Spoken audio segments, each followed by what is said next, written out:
Salut à toi et bienvenue dans cette petite vidéo où l'on va faire le point ensemble sur cette première semaine de mercato du côté du PSG.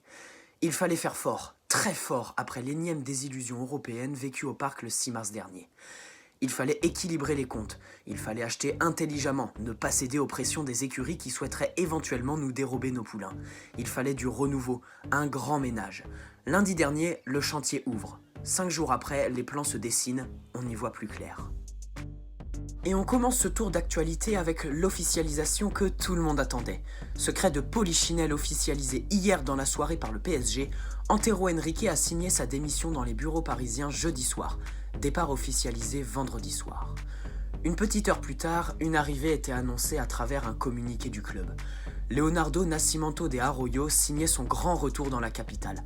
Un retour très attendu et qui à première vue fait quasiment l'unanimité chez les supporters. Confiance.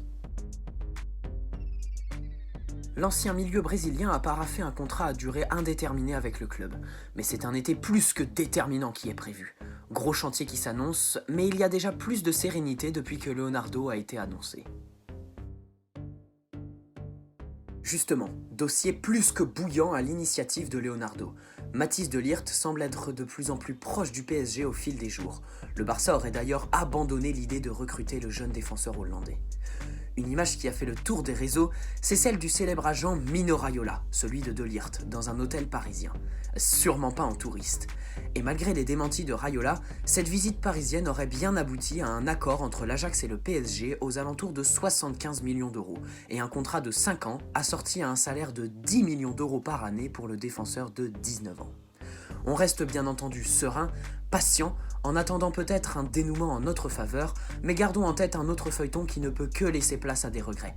Frenkie de Jong et sa signature au tout dernier des moments et contre toute attente en faveur du Barça.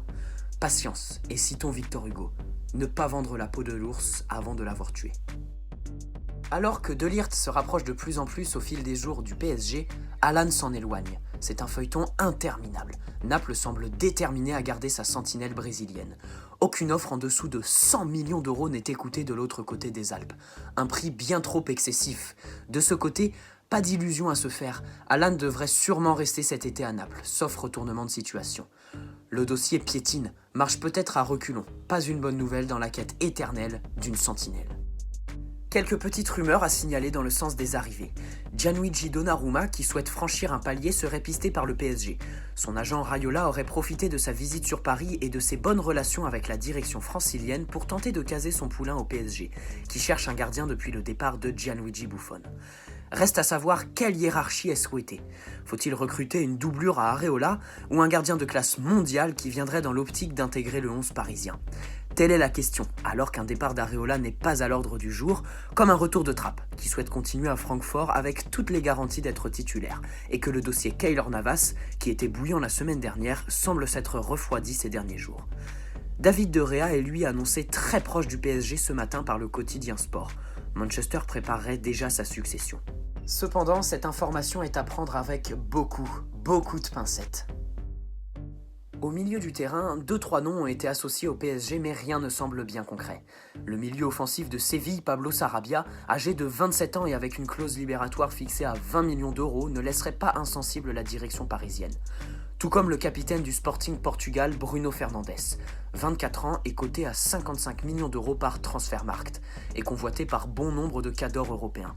Les deux Manchester, l'Inter et Tottenham semblent vouloir faire concurrence au PSG sur le dossier. Un nom qui est associé au PSG depuis longtemps désormais. Le Serbe Sergej Milinković-Savić serait dans les petits papiers de Leonardo. Une réunion est programmée entre les deux parties, alors que l'agent du joueur est un certain Mateja Kezman. Coïncidence. La Juventus est cependant aussi sur le coup. Justement, la Juventus qui souhaite faire un grand ménage cet été en se séparant de tous les joueurs de plus de 30 ans présents au sein de la vieille dame. Khedira, Mandzukic et Matuidi. C'est une rumeur assez folle qui est sortie ce matin en Italie. En cas de bonne offre, Blaise Matuidi ne sera pas retenu par la Juve. Un retour au PSG est évoqué. Rumeur un poil farfelue, à prendre avec des pincettes. Le dossier Tanguy Ndombele n'a pas bougé cette semaine. Pour l'instant, rien de bien concret dans le sens des arrivées, si ce n'est le retour de Leonardo et l'arrivée de Ligt qui semble de plus en plus probable. Dans le sens des départs, à l'inverse, il y a eu pas mal de remue-ménage cette semaine. La démission d'Enrique est officielle. Le Titi Moussa Diaby a rejoint hier le Bayer Leverkusen pour 15 millions d'euros plus 20% à la revente. Timothy Weah est annoncé du côté du LOSC pour 10 millions d'euros, alors que le défenseur Stanley Nsoki est annoncé du côté de Marseille, l'ennemi juré. Des titis, des espoirs, des regrets sûrement pour Moussa Diaby qui a beaucoup de potentiel, qui aurait clairement pu être exploité du côté du PSG. Mais les grands noms comme Cavani, qui devrait prolonger, Neymar, Mbappé, Marquinhos ou même Verratti devraient bien rester tous ensemble au PSG la saison prochaine.